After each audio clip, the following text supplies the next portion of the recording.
Welcome everyone to World Car TV. I'm Siddharth Patankar in India. We are on the road to World Car 2023 and there are many pit stops and lots to bring you. In fact, we've already started introducing you to a number of the eligible vehicles across our various categories, and today you'll meet two more of them, along with two of our jurors, of course. Now, the development that we are seeing for many cars around the world are really happening at different ends of the car spectrum. So you have cars which are compact and urban, like the Volkswagen Virtus, for example, and then you have a whole lot of action, of course, that's happening when it comes to R&D, especially for electric cars. So today we've got not one, but two electric cars to show you. The first one is the first ever full electric mass model from Toyota, the bZ4x or the bZ4x, depending on where you are. Now, this is a car that really will be a make or break for Toyota in many ways. It also becomes a technology flagship. Our juror from Germany, Thomas Geiger, spent some time with it to bring you this.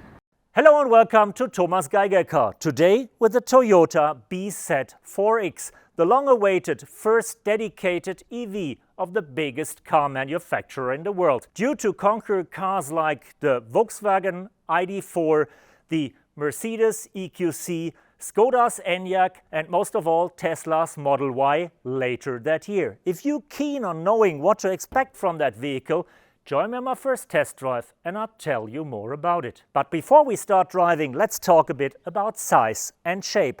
The car does not look too futuristic, more like the next generation RAV4, even if the RAV4 will still stick to the market for a very long time. But if you look at the size, it's a little less than 4.70 meters, like the competitors and like the RAV4. It has a long wheelbase of 2.85 meters, making much room for the occupants. But it is significantly lower than a RAV4, more than 2 hands, giving the car a very sleek, a very sporty look and a very efficient aerodynamics, even if there's a battery pack in the bottom.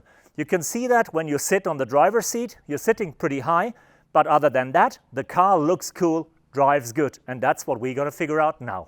The drive in the new Toyota is like in every other electric car, very smooth and very spontaneous. But there is a difference, because Toyota claims while all the other electric vehicles might look like an SUV, the bZ4x is an SUV with proper off-road capabilities. There are special drive modes for the off-road. There is an all-wheel drive. There are some driving features like downhill control and like a terrain response control as we know it from Land Rover. And the wading depth is bigger than in most of the other SUVs. You can wade through water up to 50 centimeters without harming the electric parts of the vehicle. Talking about technology, the Toyota is offered with two different drivetrains. The standard model is equipped with a 150 kilowatt motor in the front, translating to 204 horsepower. The all-wheel drive versions use two motors with 80 kilowatt each. Together, that's 160 kilowatt or 218 horsepower. That translates to a range that is estimated somewhere above 400 kilometers in the WLTP cycle.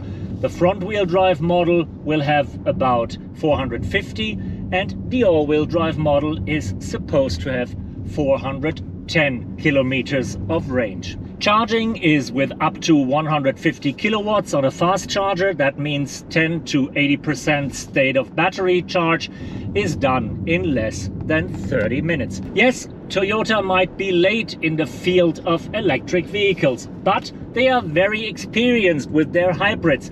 Means they have lots of experience with batteries and motors. And that translates to a warranty that is unseen in the market yet. 1 million kilometers is the guaranteed lifetime of the battery, and after 1 million kilometers the battery should still have a capacity of 70%. That is quite impressive to me. If you look around in the bZ4x, you see an interesting mix of materials like in almost every modern EV. We have a lot of plastic, and it's not the most expensive, the most luxurious one. Sometimes it's really hard and looking cheap, and that's the reason. The designers are always looking to cut down the costs to save the money for the battery and to save some weight as well. But we also have some very environmental friendly material, like the fabric on the dashboard, which comes from recycled PET bottles. And I'm sure there's also a vegan version without any leather in the car. Yes, Toyota is claiming the bZ4x a real SUV. Not only a car that looks like an SUV, but also a car that drives like an SUV and that wears the X badge for a reason. Meaning you have all-wheel drive in the top model and you have different drive modes to get you along offside the road. Same as you know it from Land Rover with the terrain response control. You have special settings for slippery roads, for downhill driving, and you can even wade the water. 50 centimeters of wading depth you can go without harming batteries and electric motors, which is quite an achievement if you compare it to other cars that looks like rugged SUVs but are not more than standard passenger vehicles. If we look at the interior of the Toyota, it is somehow between both worlds. Yes, it's pretty digital, but compared to the Volkswagen models, for example, or compared with the Teslas, it is pretty conventional. We have the conventional layout with a center screen and a digital cluster instrument, which is mounted surprisingly far away from the driver. And we have that huge and very wide center console that kind of builds you in and separates the driver from the co-driver like the Berlin Wall. But good thing is, lots of storage capacities in there and mainly underneath there. Enough room for your handbag, for your small backpack and all that stuff. And while you're feeling pretty cramped in the first row, the second row is amazing. You have more legroom than in a luxury limousine. While the driver has to cope with that big wall separating him from the passenger and causing kind of claustrophobia, the rear seat occupants have more room than in any Lexus. Especially the legroom is amazing, due to the wheelbase of 2.85 meters. Even if the car is a little less than 4.70 meters in length only, it looks small but feels very big inside. And the trunk space is huge as well. It almost comes to 500 liters. Yes, Toyota might be late to the party of the electric vehicle, because it took them quite a while to realize that the hybrid vehicle alone might not be the perfect solution. But now the biggest manufacturer in the world is coming with a big bang, announcing more than 30 electrified vehicles until the end of the decade globally. And 7 of them alone are coming from the bZ family. Beyond Zero means fully electric, battery electric vehicles. And this is the first of them, bringing 6 more in different segments, and Lexus and Subaru is not counted within them. Thanks for joining me on that first drive with the new Toyota bZ4x. A car that has the potential to shake up the market. Not only because of its technology, because that's just average, very good, but not ahead of the competition. Even if the car is the latest, it is not the greatest. But Toyota is the greatest company in the world, and that fact alone has the potential to shake up the market and to propel electric mobility even further. The first ever EV from Toyota, and now the first dedicated EV platform car from Genesis.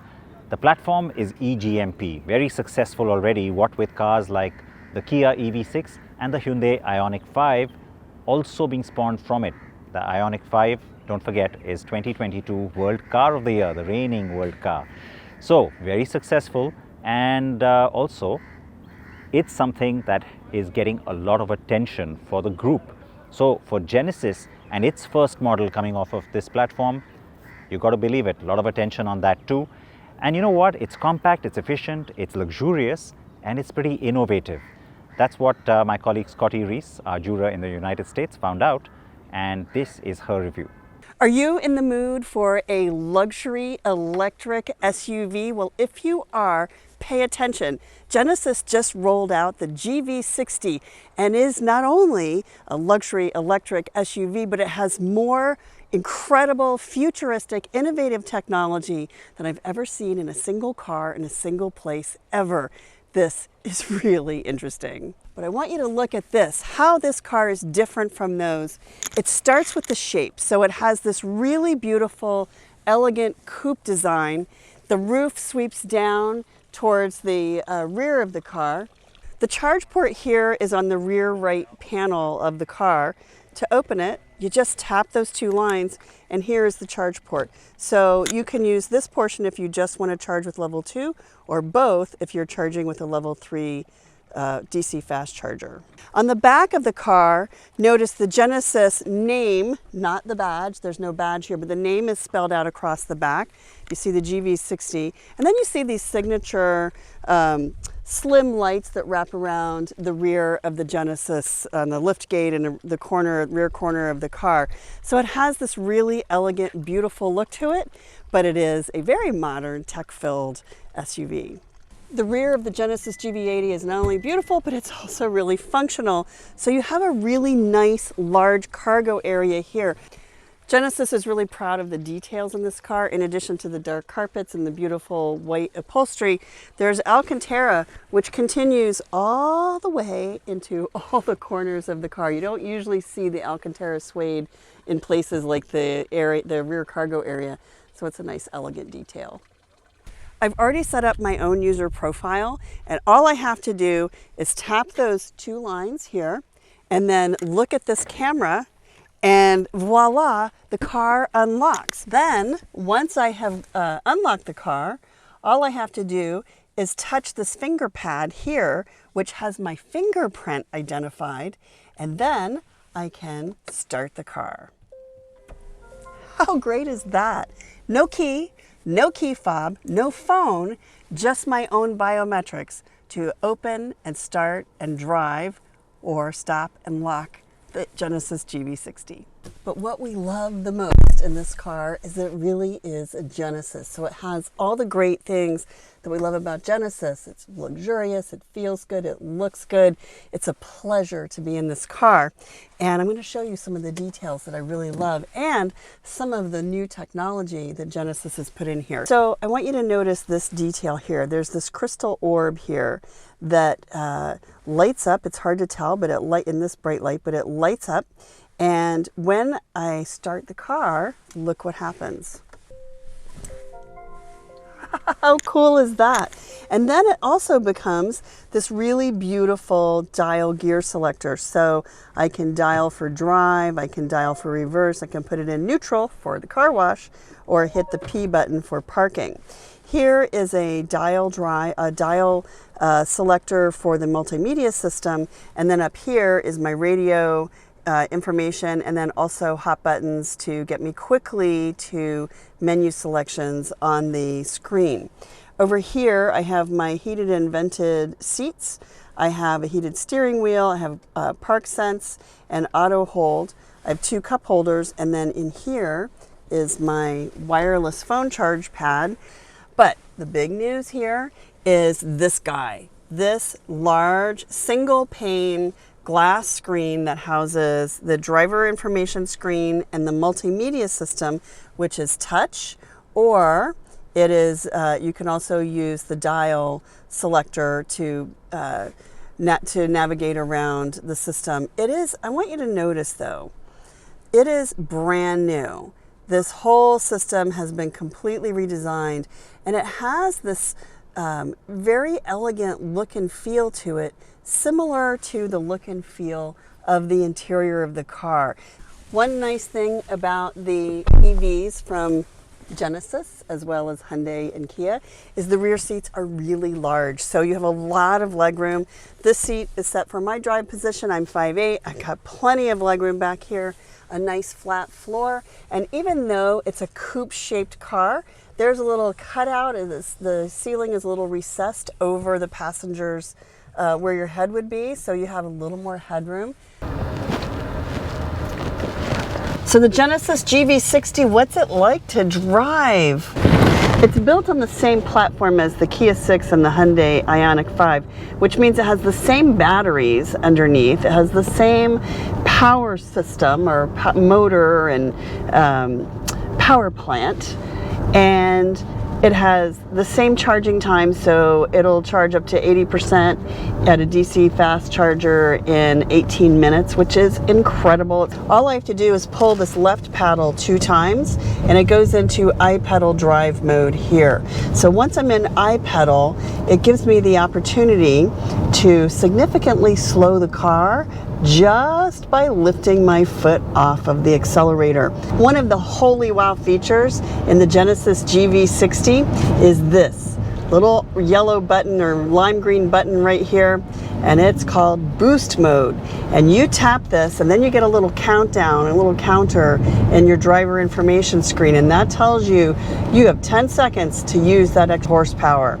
So I want you to see what happens, what it sounds like when we tap boost mode. So I'm going to slow down a little bit, just so I'm not doing something super dangerous. Woo! So I just took 3 seconds and went up about 20 miles an hour like that. Boom. That was, and it threw me back in the seat. I don't know if you could see that, but that was pretty fun. I could do that again. Let's do that again.